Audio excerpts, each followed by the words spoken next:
Going into Guts vs. Dimitri, I was expecting something enjoyably competent, but nothing really great. I was wrong. It was actually very good, and I feel like talking about something positive for the first time in a good while, actually. The analysis was pretty standard, but good, except for one thing I'll talk about when we go over the conclusion. Other than that, it did a good job of mixing the versus stuff with the stories of both characters. For example, Guts' speed feat comes in when his new companions are mentioned. I know that's basic stuff, but Goku Black's analysis exists, and it's terrible in how it mixes the two aspects. Like, they bring up the Shockwave stuff not even 2 minutes in, and we've barely talked about Zamasu. The fight is where the episode really shines, though. The choreography is simple but smooth. Guts doesn't do anything complicated with his swordplay, but there's still skill involved. He uses the fact his sword has immense weight by doing wide swings to build momentum in order to maximize damage he can deal, as well as using the flat to block. Meanwhile, Dimitri has a lot more finesse with his attacks, relying a lot more on technique, but still never lacking in power. Both use their abilities and equipment incredibly well. After seeing that Dimitri can use magic, Guts uses his repeater crossbow to keep some distance between them so he doesn't take a direct hit from it. Dimitri then uses his lightning magic in response now that he knows that Guts has long-range options.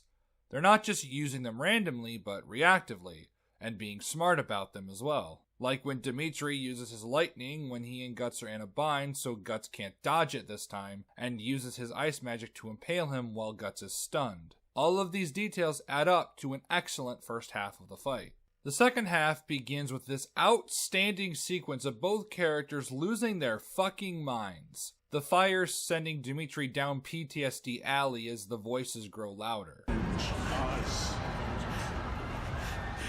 And Guts hearing the Black Beast compelling him to surrender fully. Both then go full schizo in this great shot that zooms into their one good eye. Promise, I'll kill them, all of them, down to the last one! And both of them enter their powered up forms at the same time. Something more death battles should really do, but I digress.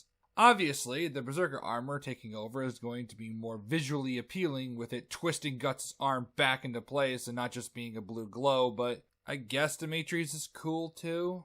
The final clash is where things kind of go standard death battle, with just making things go faster, but it's still very fluid and does keep the same attention to detail as the rest of the fight. Guts being lost in pure rage, forgoing any technique or skill and relying purely on strength and endurance. While Dimitri, despite also losing his mind, didn't lose it as much, seeing how he's still using the same level of technique as before. And this allows him to use Atrocity, which is a very obvious fake out as Guts gets back up, breaks Dimitri's spear, but stops just short of killing him because Guts has indeed been killed.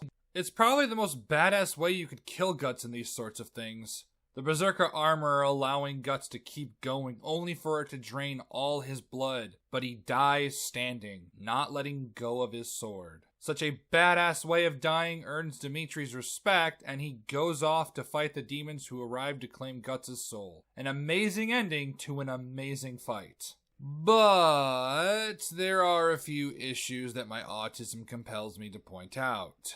Guts' face is a bit stiff when it comes to emoting compared to Dimitri's. It's not a huge issue, but it's still noticeable. And apparently in this weird universe, snow can just be on fire with no fuel. Then there's this shot where Guts' sword is a few feet away from him, clearly not within arm's reach, but once the Berserker armor takes hold, it's in his hand again, even though nothing implies he picked it up while going insane. There's also Dimitri's gimpy dodge here that makes me laugh. Other than that, though, there aren't really that many issues I can spot. The conclusion is fine, except that one thing that I mentioned earlier.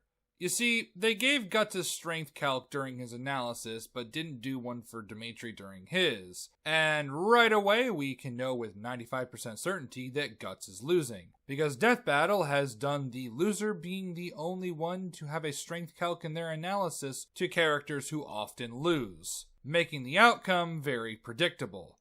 Now, predictability isn't inherently bad, but like with all things, it's how it's executed. Sometimes just having the characters announced will give it away, but it has become a tired death battle trope that even people with no knowledge of either character can accurately predict the winner. Oh, but let's not forget the ever so slight speed advantage Guts has at a base level of being a little over 2 times faster than Dimitri. And that's all I have to really say on this episode. Despite some minor but noticeable flaws and the usual bad cutaway jokes, it's a very good episode that actually got me into reading Berserk again. Before I go, I'd like to say a few things. First off, thank you to everyone who engages with my videos. I deeply appreciate it. Second, if you are able to, it would be really cool to subscribe to my Patreon. I am a one-man show and want to make this hobby more financially viable to where it can at least be considered a part-time job. But if you can't become a patron, then at least share these videos and engage with them so they can get more traction, as well as subscribing to this channel. My next big project is about halfway done, so look forward to that. Until next time.